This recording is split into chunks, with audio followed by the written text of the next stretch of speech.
Hey, everybody, welcome back to the Unstoppable podcast. I'm your host, Diana Chen, and I'm here today with our guest, Jerome Detiche. He is the founder of Cometh, the newest blockchain game that everybody's talking about. And amongst other things, he is also the global head of client success at Ledger, president at Ethereum France, associate professor at the National Conservatory of Arts in France, and he's a former blockchain tech lead at Consensus as well. So he's got a ton of things on his resume, but we're going to focus today primarily talking about Cometh, the newest DeFi powered space game with yield generating NFTs. Super cool. I'm not even personally into gaming that much, and I am very fascinated by this and definitely going to check it out. So welcome, Jerome. Thank you so much for being here today.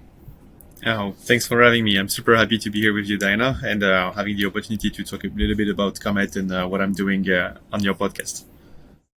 Awesome. So before we dive into Cometh, I want to hear a little bit more about your background, how you got into crypto in the first place. So take me all the way back when you first got interested in crypto. What was it that drew you in? And then how did you start learning about it? That moment when you first encountered the Bitcoin white paper. Yeah. So I'm an economist by training. I was studying my PhD in economics, and I had the opportunity to go to many symposium about economics research and so on. And I ended up sitting next to a guy reading the white paper of Bitcoin. That's basically it. Back in 2013, I think. I barely remember the guy, but he was like, "Hey, I'm reading this thing about Californians trying to reinvent central banking." I'm like, "Whoa, what is this?" And it got me hooked on. I had a background of playing video games, of building my own computers. I had a couple of graphic cards at my place. So I'm like, "Hey, well, I love this. Let's try to mine some Bitcoin." And like the idea of doing central bank without money without central bank was something that got me hooked on early on. So I invested a little bit in GPUs. I run a really small mining operations, and bad decisions basically, because you know that the back in those days the mining community switched from GPU to FPGA and then to ASICs. So like bad investment basically. But eventually Ethereum came out, and this is where I fell in love with this protocol specifically. I remember that back in those days I was just interested into flipping my GPUs. That wasn't really a good thing back then with Bitcoin and the other things that you can mine with your GPUs. And I met a lot of great people from the French community early on that was trying to create a community, and we started at first a nonprofit called Asset, like an asset with an H, and English speakers were like, "Well, what would you call something as.eth? Like, it doesn't make sense." But anyway, we got the ENS name as.eth, so like we keep it for this purpose. And on the side, some of the founders of Assets built Ethereum France, which we took as the brand of the nonprofit at some point. And then I think it was like 2016. I started to work in this space full time. First at Ernst & Young as the manager of their blockchain team, and then at Consensus, and then at Ledger right now. And I've been brought into also Comet as one of their founders, one of their architects. So super happy to tell you more about what we are cooking with this. Wow, that's incredible. Yeah. I always tell people, the Bitcoin white paper is many people's first entryway into crypto, but personally, I think it's a very difficult entryway for most people. I think given your background as an economist, it was probably easier for you to understand what was happening in the Bitcoin white paper, but otherwise it's a lot to take in when that's sort of your first exposure. Yeah, that's right. And like just after, like a couple of months after I read it, I was like, well, I need to take the Stanford cryptocurrency MOOC, just the cryptography MOOC. The cryptocurrency one was not existing back then.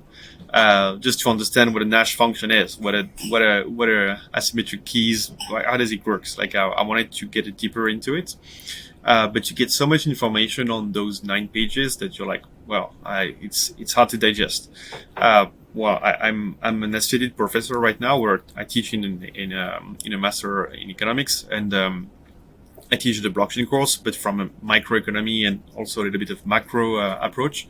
And we do the basics of what is hash function, what is all of the things you need to understand blockchain. And I like to push my students to read the white paper after the first course and read the white paper after the last course. So see if you have digested better, if you have better understanding of it. And when you grasp that, you can digest anything else, I think.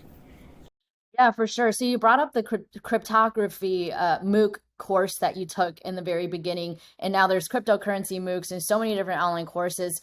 So today, like, what do you see as being some of the best resources out there for people to learn more about this, whether it's MOOCs or whether it's blogs or whether it's newsletters, Twitter personalities, any resources you can shout out?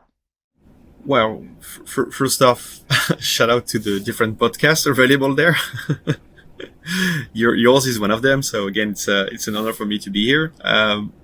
So like, I think you get enough podcasts for any type of personality or any type of interest. Like, if you're more into the technical stuff, if you're more into the speculation investment, like you'll find the best thing. You will. On my end, I used to go a lot to conferences. Used to, like, back in the days when we could travel. This is how I kept myself updated about what's going on in the field mostly. And I tend to read a couple of newsletters, a couple of publications. I love, from a market perspective, I love Kaiko, Kaiko newsletter. I think they are doing a great job at telling you the facts of what's going on in the market. I like This Week in Ethereum from Evan Van Ness, and when you read that, you get everything that's going on. So I try to focus on what's going on in the market, what's going on in Ethereum. That's already a lot. I mean, compared to like 2015, 16, maybe 17, where just going to the Reddit/Ethereum was enough. And I also read a little bit about the Messari newsletter as well. And I focus on those three, Kaiko, Messari, and Evan Van Ness. And then I listen to podcasts or and I just sometimes read crypto Twitter, but there's so many things going on that it's kind of hard to follow. It really is really hard to keep up with everything that's happening in the space. So for total beginners that are listening to this podcast, since you're a professor in economics related to blockchain, you're the perfect person to do this. But how would you explain crypto and blockchain to somebody who's a total beginner in, a quick and easy and digestible way, in a way that gets them interested and curious to learn more? Curious to learn more. Okay. So I like to start by saying that blockchain is three things at the same time. When you hear blockchain, depending on who is hearing blockchain, the person might understand something different. What I mean is that technically on blockchain, you have three things. You have a ledger. You have a ledger when you record stuff. This ledger is replicated over a network of computer. So you have the network and the ledger. And the replication of this ledger over this network is well organized thanks to a unit of account. So you have a unit of account that creates transactions or transitions between different states, create incentivization to transition between different states, or create incentivization to keep up with the ledger. So you have this ledger, first pillar, you have the network, second pillar, and you have the unit of account, third pillar. And when you have those three pillars, usually you have a blockchain, or usually you have a consensus on the fact that you are talking about the blockchain. So some people may say, well, have you seen Bitcoin lately? And the person will say, like, well, are you talking about the network, the Bitcoin network? How is it going on? No, I'm talking about the unit of account. Oh, okay, the unit of account. Oh, are you sure you're talking about Bitcoin as the ledger or the thing we recorded? No, I was talking about the network. Like, it can be confusing sometimes. But when you think about the blockchain, try to visualize that you have a network of computers that replicate the same ledger, and they are heavily incentivized to keep this ledger going on well, and completely available all the time, thanks to a unit of account that fuel this. And to get people hooked on, like, why you should be interested, well, because this unit of account have very interesting properties that makes it a great alternative to what we usually call money.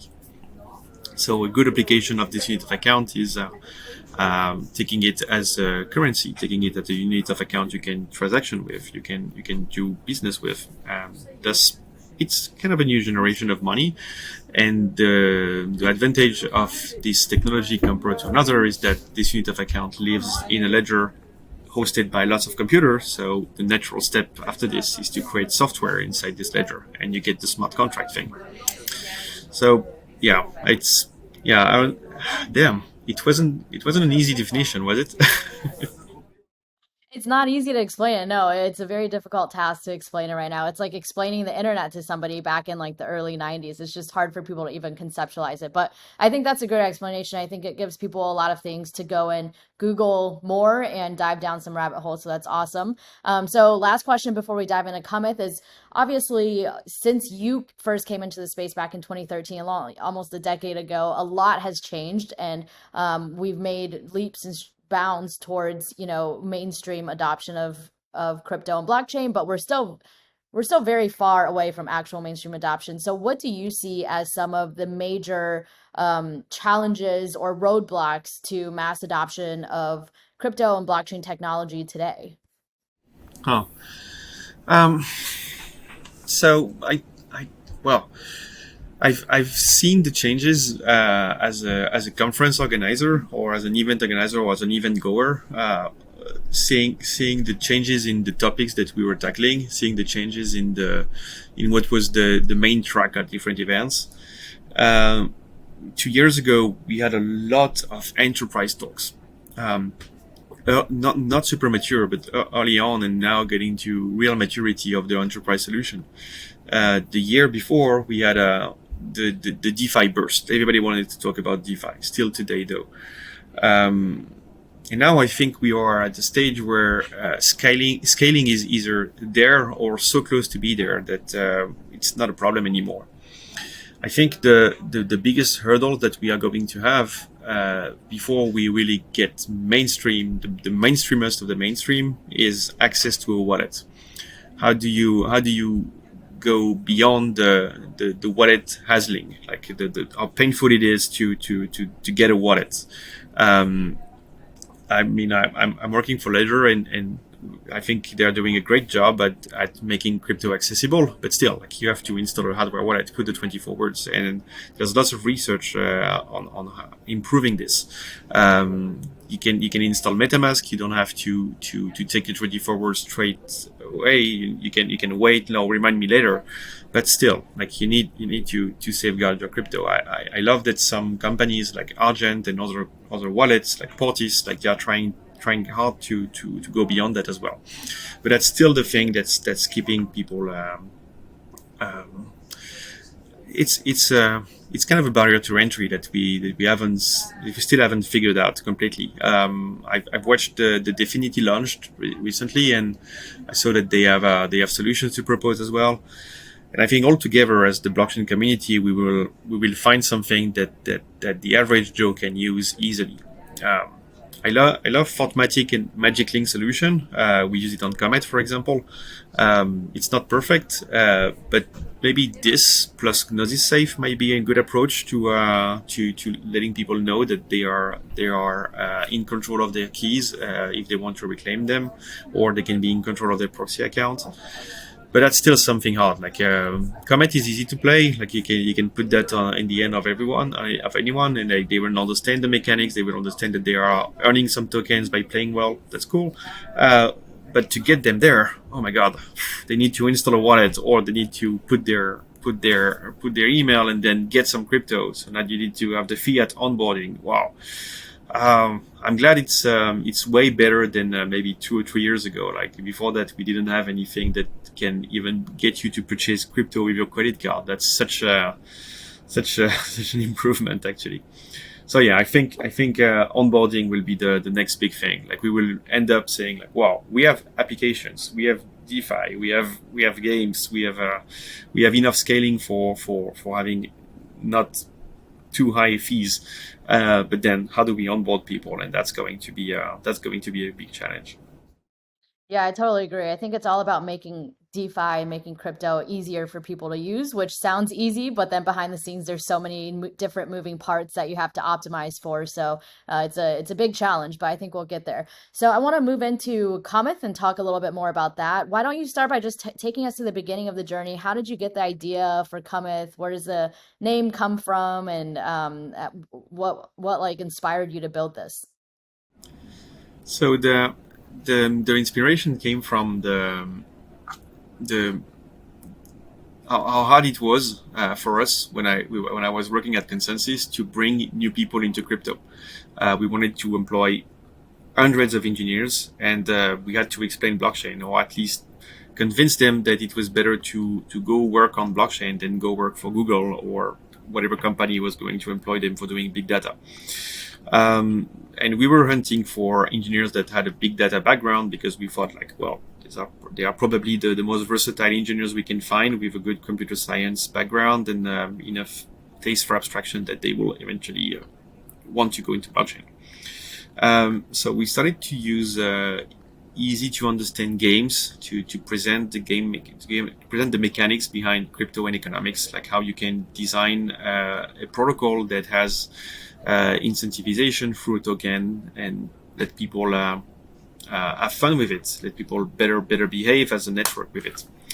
And I was impressed by how good of an advocate it was for getting people into crypto.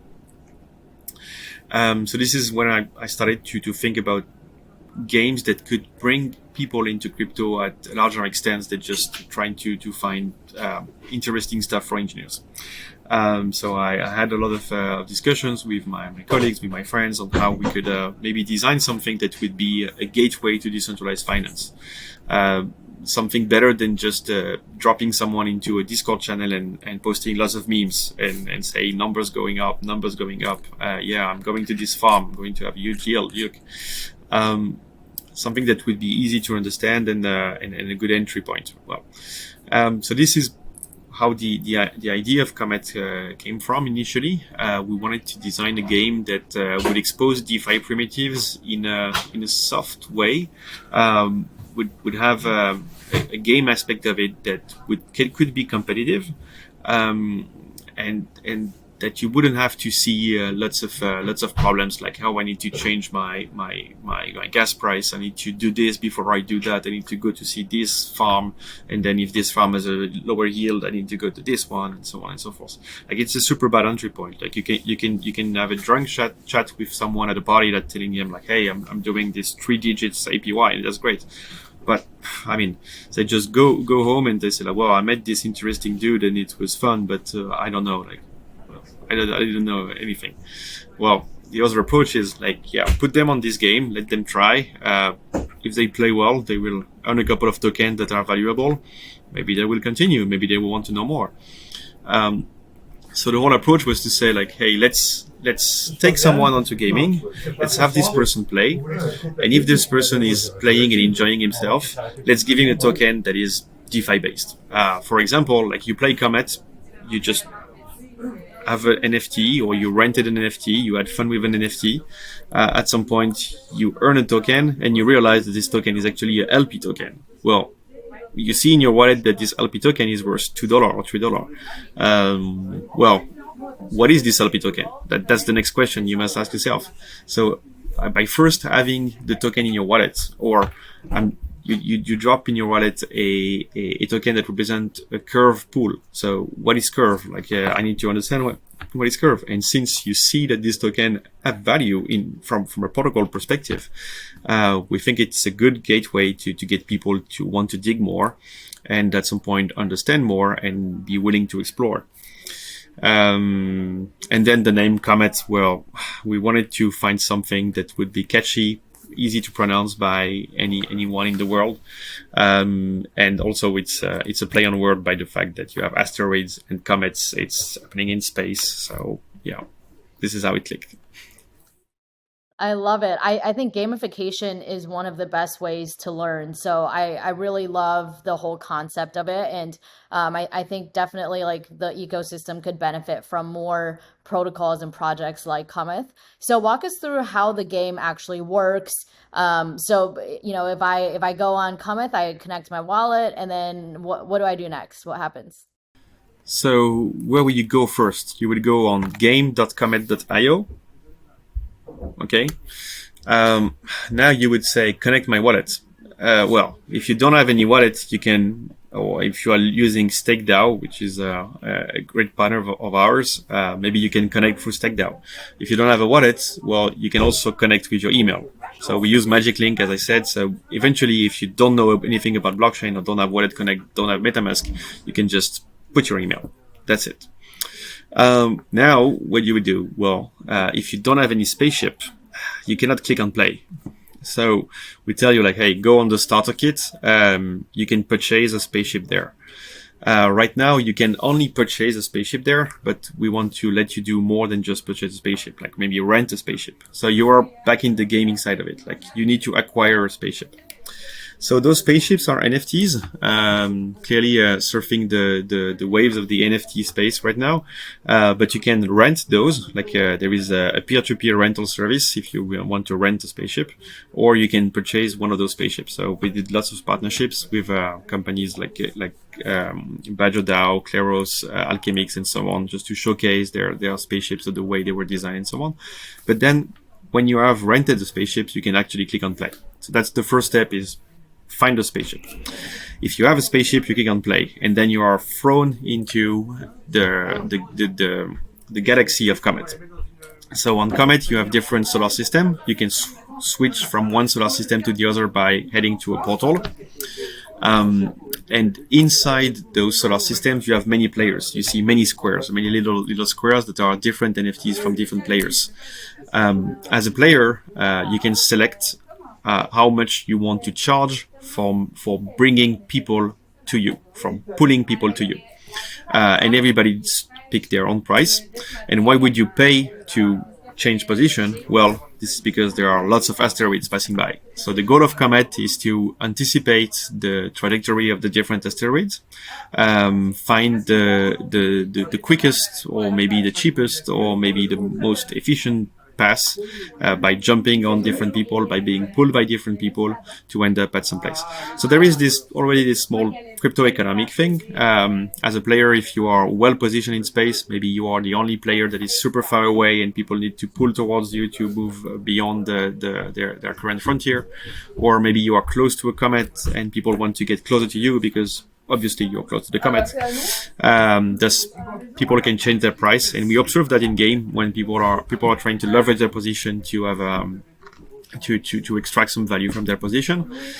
And when you are at a mining range from a comet, you are extracting the token from the comet. So you're actually mining the comet technically. And the token that you find on the Comet, they come from fees that the protocol is extracting from other DeFi protocols. So we have a DEX running on top of Comet called Comet Swap. You can check it out, swap.comet.io. And in the near future, we are going to expose directly inside the game access to other DeFi protocol like Pickle Finance, like Yam Finance, and others, and we want to expose them directly from inside the game. So it's a interesting way to get a first glance at what DeFi can do, having fun. And at some point, if you are bored with playing and you have rented, well, your renting will go off. Or if you purchase a spaceship that you don't want to use, you can put it on rental for some other people to use it. Love it. I love the rental aspect of it because like maybe I don't want to buy a spaceship. I just want to play for an hour or something. And so I can rent it. I love that. And then with the tokens, so these are the must tokens, right? So when I get the tokens from the comets, when I mine them or whatever, what can I do with the tokens? Like, can I play it back in the game, or can I actually exchange it for like ETH or something? Well, the asteroids support all kinds of tokens, so you can distribute 1155, 721, or ERC20. So at the moment, we distribute Matic tokens, we distribute Must token, we distribute also LP token from the DEX. So on the DEX, whenever there is a trade, there is a small fee that gets sent back to the game. So typically, the players are actually mining LP token. So as a newcomers in the blockchain, playing Comet for the first time, that's the first thing you're trying in the blockchain space, you will end up with LP token in your wallet. So like you are literally being thrown into the liquidity pool. So what can you do with this? Well, you can learn more about how liquidity works on the DEX, which is already an advanced skill from a blockchain perspective, but you've been gamified into understanding this. Understanding this. So what can you do with it? Well, you can swap the token on Comet Swap. You can keep it. You can send it back to the mainnet. You can try to deposit it on Coinbase and cash out if you want fiat money for it. And indeed, as you mentioned, we have a native token on the protocol called Must, MUST, and represented by an alembic, the emoji alembic. And all the in-game action, the in-game transactions are priced in Must. So we have this native token for that purpose. And you can also stake the Must token. You will be able to do that starting, you are already able to do that on the mainnet, on the Ethereum mainnet, but you will be able to do that on Polygon on Wednesday. And if you hold a lot of Must, you can unlock more NFTs, more perks, crew members, pilots, items, new spaceships, ticket to enter tournaments, and so on and so forth. So we want to have this token as a way to keep people entertained and wanting to play more with the game. Gotcha. Okay, I want to unpack a few things that you just said there. The first thing is, so you mentioned Comet Swap, which is your native DEX that you have. Tell me a little bit more about that. Like, what are some of the cool features and what makes it stand out from other DEXs? Yeah, well, it doesn't stay that much. It's just a fork of Uniswap, but we try to build on top of it. I think I take the DEX features as a public utility, something you can easily copy, something you can easily use, and that's great for the scale of the ecosystem that you have. So on Comet Swap, the fees that are being taken away from a swap are for 0.5% are sent to the LPs, like you would see on a classic DEX, and a small portion of the 0.5, 10% of it, so 0.05, are sent into the game. So it's a DEX for the gamers, for the users of the platform, and we try to list as many as possible as of NFT projects or gaming project on this DEX. So we want to create a DEX for the gaming community, basically, and also trying to find good synergies with decentralized finance protocols. Cool features. There is a nice background on Comet Swap. There is a login with email. And there is a fiat on-ramp with Ramp Network, which is currently probably one of the cheapest way to get crypto onto a public key. So let's say you meet someone at a party and you say like, hey, you need to get crypto. How do I get crypto? Well, we'll just go on Comet Swap, put your email. That's it. You have a wallet. Now click on buy and you can do the KYC of Ramp Network, pay with Apple Pay or pay with a credit card, and that's it. You have crypto on this public key. And Ramp Network charges little to nothing. I think they charge $3 up to $500. So like it's actually cheaper than doing a bank transfer and purchasing on a centralized exchange. So I think that's the coolest features of Comet Swap right now. It's designed for making a good entry point for people that have a couple of dollars, 50, 100, 200. Like if you want a quick and dirty access to the blockchain, that's the way to go. Apart from that, it's a well-optimized DEX like you would see on Uniswap V2. Gotcha. Okay, and then we've got a question from the community here on Twitter. DeFi Dad wanted to know, how do you differentiate Comet Swap from QuickSwap DEX, or what's a growth strategy as you grow AMM, automated money market liquidity on Polygon?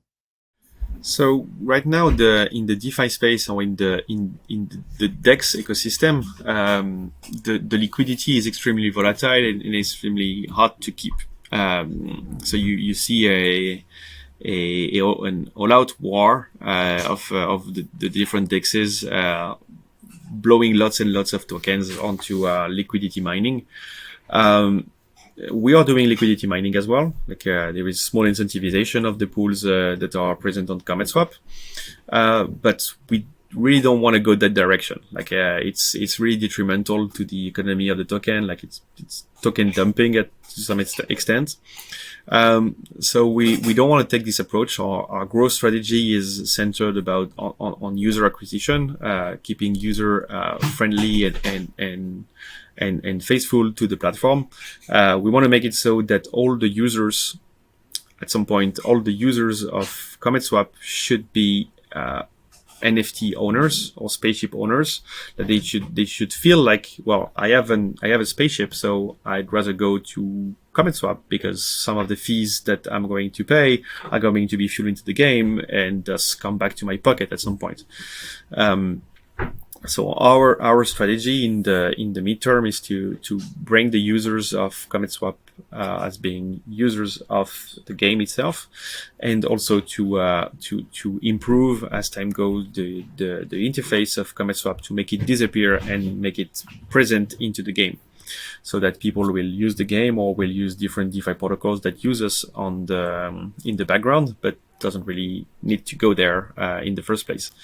Also, I see that aggregators like 1inch, like Paraswap, are claiming a good size of the market, and so it's great for us to really be close to those guys and specialize into some tokens. So I like when we are compared to SushiSwap, to QuickSwap, and so on. Those are extremely important actors of the ecosystem. It's like when you live in a town, you're super happy to go to the mall. Like, yeah, I want to go to the mall because I can do all of my shopping there. Well, we are the center of the town, luxury shop. We list a couple of tokens, we list them good, and we keep a good vibe and a good culture happening around this shop. That's our growth strategy. Makes sense. Makes sense to me. And so speaking of your users too, I was curious about, how would you describe the users that you have now, the people that are playing Cometh or using CometSwap? Are they like crypto natives, or are you seeing more and more people, from the mainstream, like people that have just gotten into crypto through NFTs in the last few months? Are you seeing more of those people on the platform? Like who do you see as your primary users? So I want to take the month of July to do this, to run this research to really try to qualify what is the profile of our users. So I can only answer you with I have a little understanding. I have a blurred picture of what it looks like, because we run the analysis on a couple of the addresses that we have as unique users. So right now we are past the 4,000 unique addresses playing Comet. So we run the analysis on 100 only. So it's a small extract from it. But what we see is that we have about 60% of recent addresses, people that have only started, let's say 6 months ago, doing blockchain stuff. And we have the usual degens for about 25 to 30%, people that are like jumping on everything, trying different yield aggregation, speculate on some coins, trying to flip something here, flip something there. But those guys are also super active on Discord and Telegram, which is great. I like the idea of having newcomers into blockchain learn about Comet, learn about NFTs, trying out the game, and then going on Discord saying like, what is this LP token? What is BDIG? What is Pickle? Can you explain? There is a helper bot that told me something, but I didn't get anything. And I'm really glad to see that we have many of those that are actually jumping on the blockchain boat through Comet. So it's so far with this tiny thing that we have analyzed, that's what we can see from the data.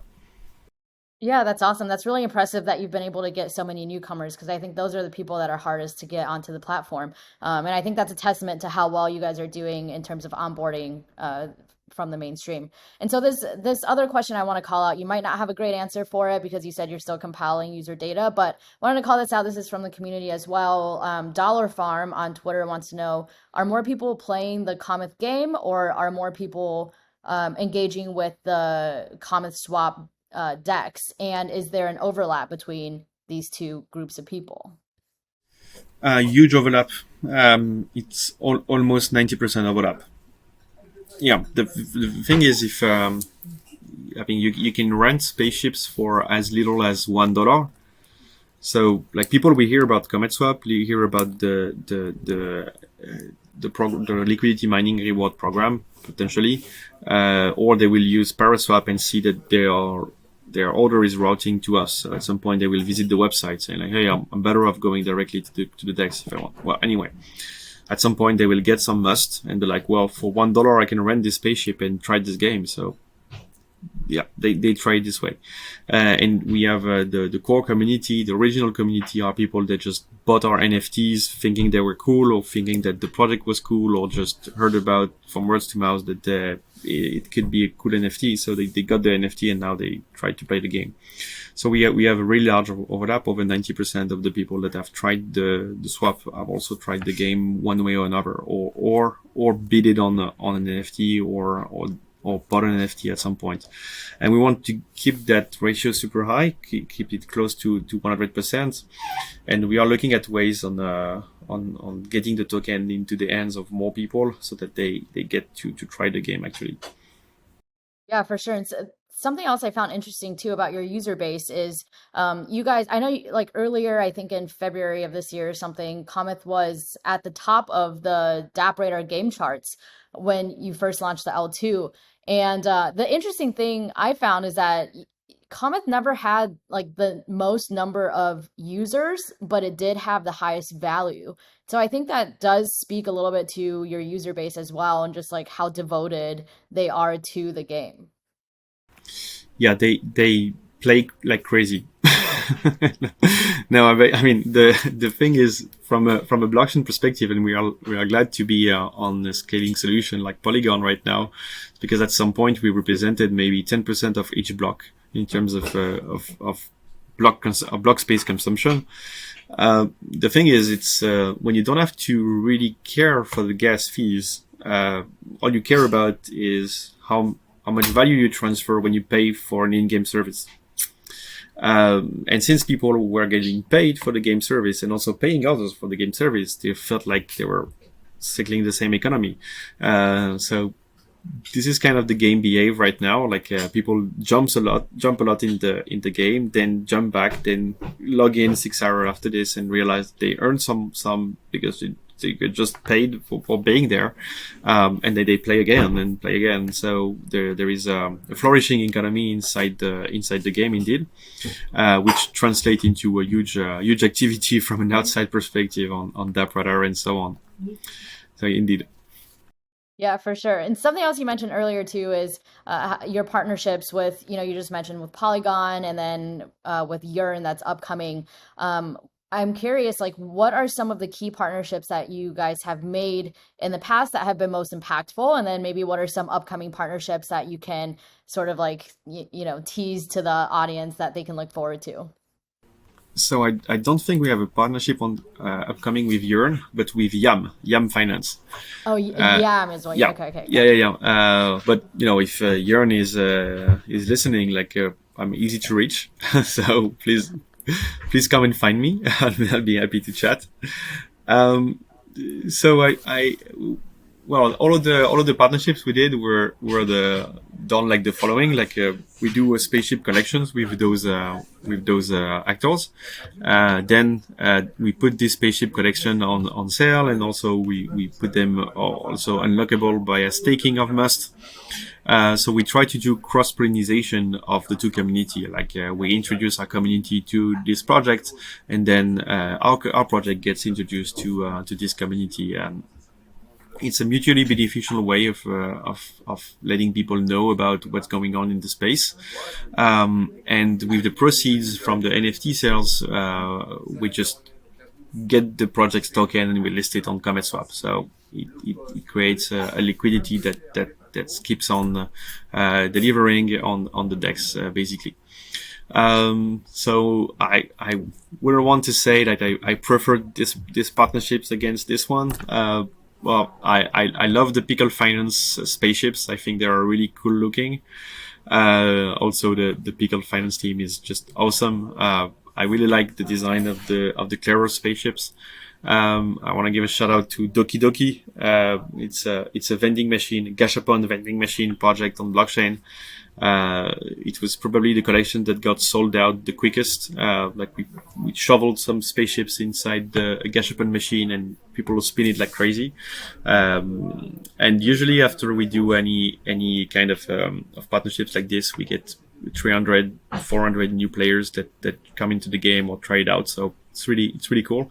And in terms of impact, I kind of feel like we still have a lot to deliver in terms of connecting the metaverse of DeFi inside the game, like giving people the opportunity to connect directly with any DeFi protocol from inside the game would be a game changer, literally.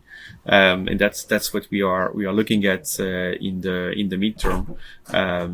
So yeah, we still have to prove some in that. And about the next upcoming projects, like we've teased for some time YAM.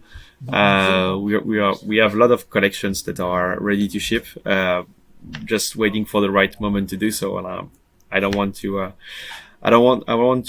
tease too much. But yeah, we have something coming on the 15th of June or close to that date. A partnership with a comic book artist that worked with Star Wars before, and that designed something specifically for Comet to announce the beginning of our tournaments and the esports season that we are going to have with Comet.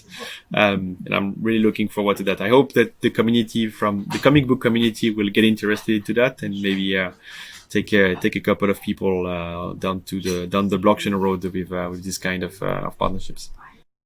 That's awesome. And then looking ahead in the broader ecosystem of, let's just say, like blockchain gaming, what do you see happening in the next year in the blockchain gaming space that you think would be super exciting and cool? And then looking even farther ahead, where do you see the space being in 10 years? Oh, wow, 10 years. Oh my God. Okay, I'll answer for 6 months if you want. So on our end, we're really trying to get closer to all the big players in the blockchain games. Like we love the team of Axie Infinity, for example. I think the Animoca guys are doing great stuff as well. Some underdogs or less known games like lots of great things are happening, and the way we would see that evolve in the short run is having more interactions between those games. Well, actually, that's one of the things we are going to explore on our end, like being able to, if you have a Navigochi Ghost in your wallet, you should be able to see it one way or another inside Comet. You should be able to maybe equip it as an items. Having either a change that will be just aesthetic, or maybe a boost in your statistics of your spaceship at some point. So like I love the approach. Like back when I was a kid, we were playing PlayStation 1. Sometimes you have a save in your memory card that changed something on another game. It felt crazy. Like wow. I want to see that in the blockchain gaming space. I want to be able to unlock specific features if I have this spaceship in my collection. So we teased that with Pickle Finance, notably. They did a series of NFT and they were basically proof of concept arts from the spaceship we designed with them. They were really cool. Like it's the spaceship that we shaped in as a pickle, but from a pixel art perspective, now done in a Renaissance way of drawing things. So it was really cool. I want to have more of those interactions. I think it will bring people into collecting more, enjoying their collection more, and also get interested into more projects at once.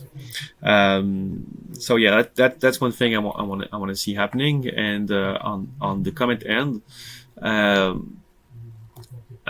since we are going to try to activate some sort of competition, tournaments, and so on, I want to see people feel more attached to one project because they have the spaceships or they have the NFT of this project. So, for example, the Badger DAO spaceships are very popular among the players because they are super efficient at one specific way in the game. So maybe in a tournament, people will just start to want to support player playing those kind of spaceships. People will kind of feel more attached to this project, create a sense of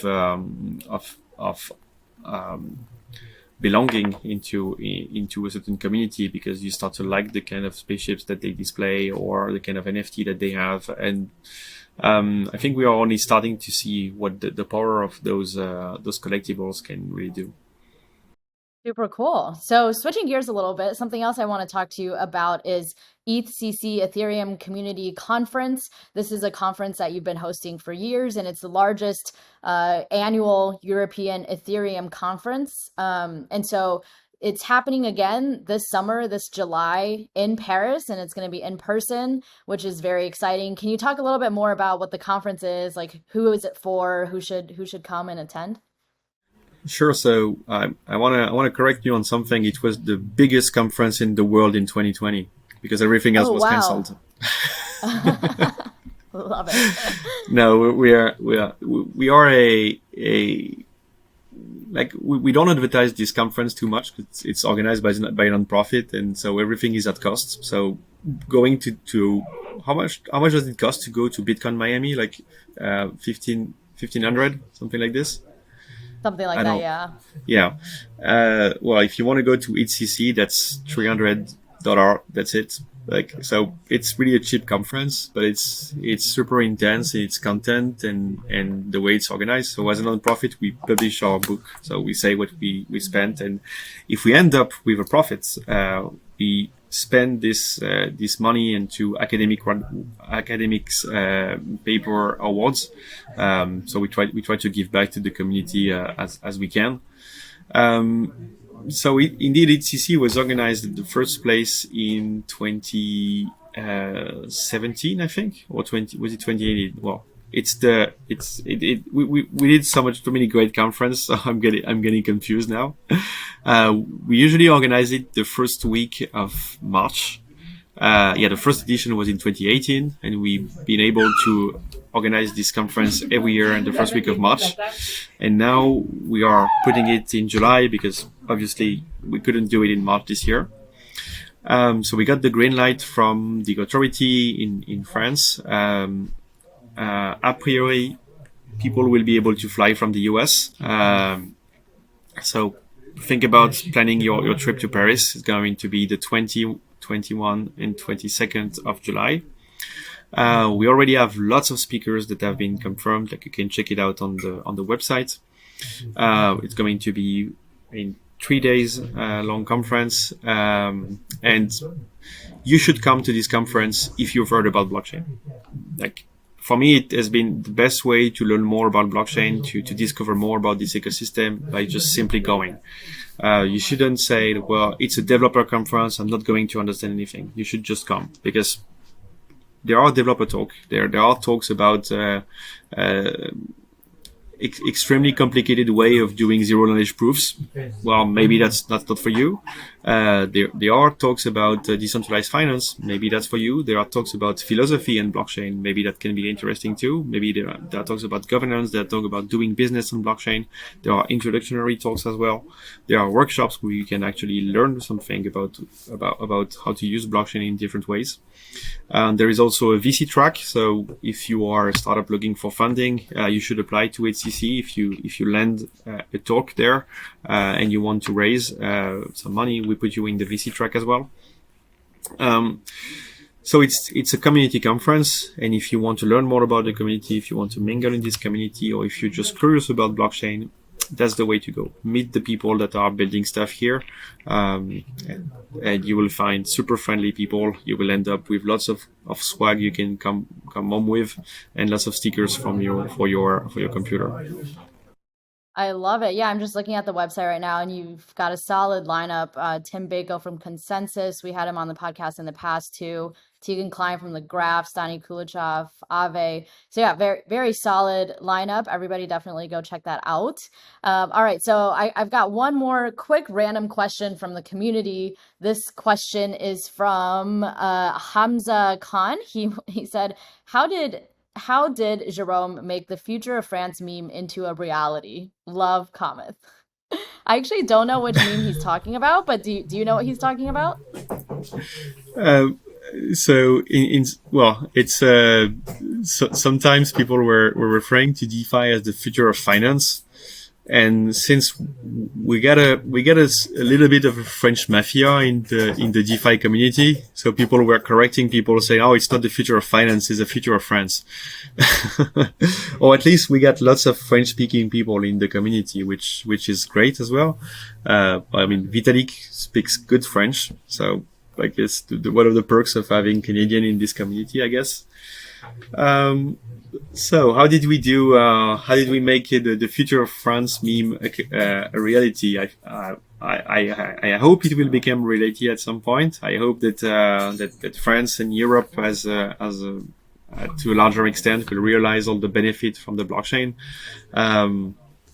From a capital market perspective, there is a lot of things that doesn't work as well as the US. In Europe, for example, I think that blockchain can be a great way forward for traditional finance, for example. But I think we had the chance in France to have lots of very dedicated people from a community perspective, lots of great founders. Lots of very imaginative people like Julien Bouteloup, like the guys from Axie Infinity, like the Maki from SushiSwap. So many people also working at the Ethereum Foundation, like Barnabé Mono, one of the guys behind the EIP 1559. We don't have enough time to list them all, and I'm also forgetting the guys building the Ethereum 2 clients, like the people from Sigma Prime, for example, Mehdi. So many good people, and I'm obviously biased as a French citizen. So I met those guys. I seen their passion, and we interviewed them at Ethereum France as well. So how do we did that? Well, we stay passionate about what we do. We try to be friendly, to maybe break some of the image that people can have that French people are not super friendly, not super easygoing and fun to hang out with. They don't speak well English. I'm doing my best. But yeah, please come to Paris, enjoy your time with the French community and people from all over the world, and you will see that we are really struggling to make a great event. We are doing our best to make a great event and make France friendly for everyone to come. And perhaps your next colleague will be French as well. So you should come. The future of France awaits. Yeah, well, I know personally, like I've had so many French people on the podcast already, and so I've definitely gotten a sense of how strong the French Ethereum or blockchain community is, and I think that's it's super awesome to see.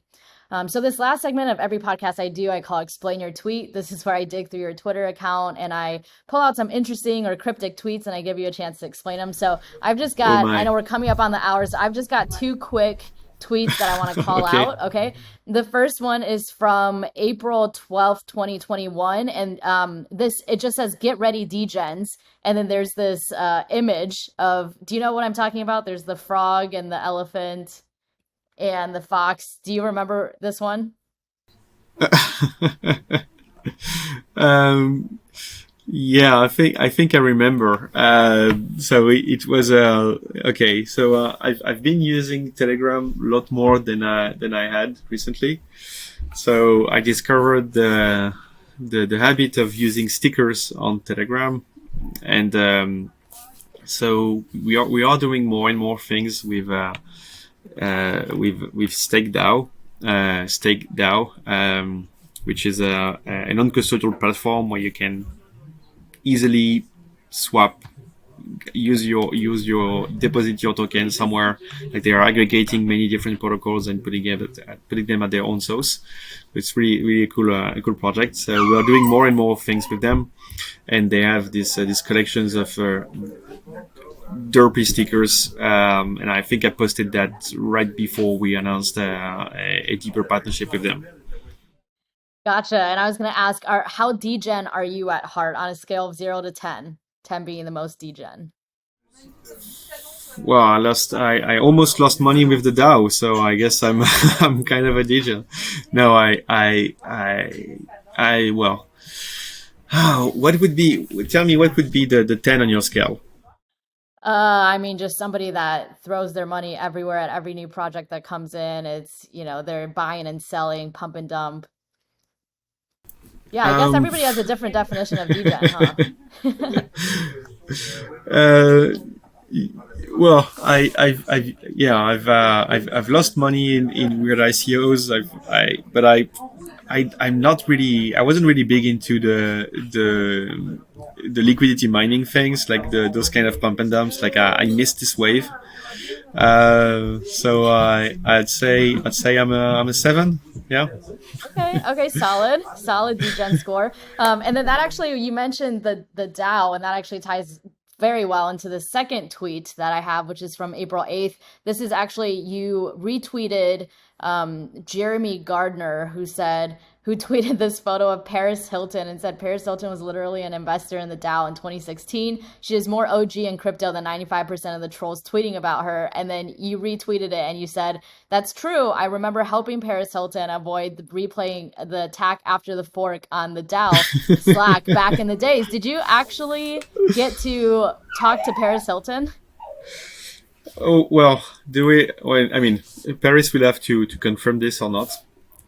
But there were many people on the DAO Slack back in those days, and yeah, anyone that could help on fixing a replay attack was helping anyone asking for help.